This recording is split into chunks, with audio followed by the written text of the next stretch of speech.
Now, let's go to Canberra now and catch up with the member for Fairfax, the Liberal member for Fairfax in Queensland, Ted O'Brien, a China expert. Good to talk to you again, Ted. I thought it'd be great to get you on the show because we had the speech this week from Anthony Albanese speaking to the mining industry effectively, but he was quite critical of the government about its relationship with China. This is always a touchy area because when you criticise your own government that's having a spat with China, you're of course doing things that Beijing wants you to do. You're actually feeding the Beijing argument. Chris, this is exactly the problem. We heard a similar thing recently from Penny Wong, and now we're hearing it from Anthony Albanese. So clearly this is a very orchestrated campaign on behalf of the Labor Party.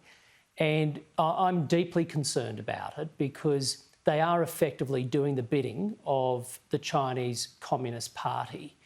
Fair enough industrial relations, fair enough infrastructure. You pick your portfolio where you want to tear into the government when you're in opposition. No problem.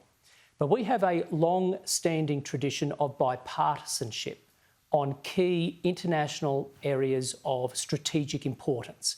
You don't get anything more important right now than our relationship with China, the economic coercive measures being experienced by Australian businesses due to China. It is the last time that you should be breaching that bipartisanship. To come out and effectively throw Australia and its government under the bus is to be doing the bidding of the Chinese government.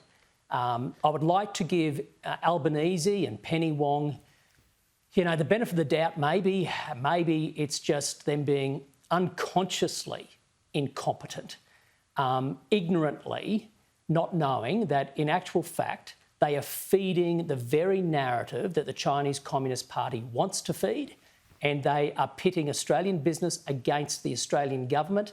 That's the division China wants to see, and unfortunately Albanese is now feeding it together with Penny Wong.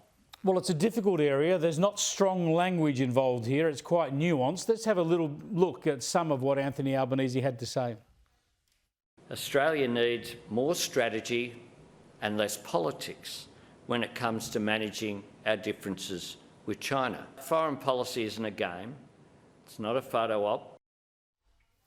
Now, it's pretty gentle criticism, but you're saying effectively Labor can't criticise the government at all over managing the relationship with Beijing?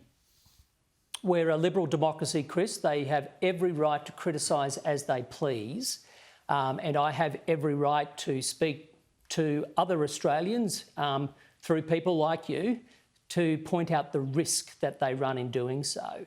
Albanese made it very clear in his speech that exporters have every reason to be concerned about how the Australian government is running the relationship with China.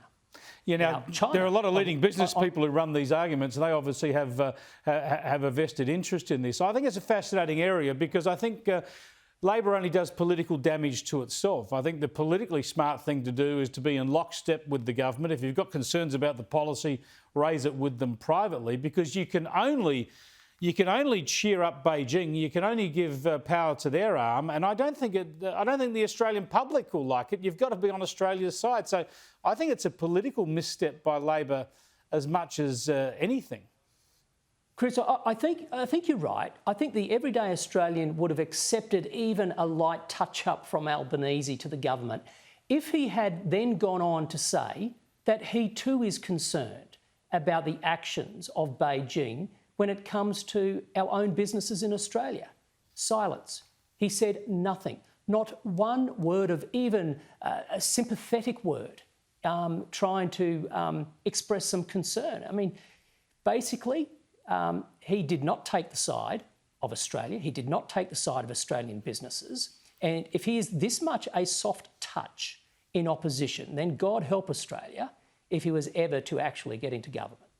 Yeah, well, interesting thoughts, Ted. I wanted to ventilate them here because I think this is going to be a big area of focus in the lead up to the next election, and we'll tease those issues out here. Thanks for joining us. Thanks very much, Chris. Ted O'Brien, the member for Fairfax, Liberal member for Fairfax in Queensland. I'm very happy to interview Anthony Albanese or Penny Wong about these issues. I think they need to talk about them. As I say, I think there'll be a lot of teasing out in the lead up to the election of this relationship between Beijing and Canberra and what it means. No doubt it will be an election issue.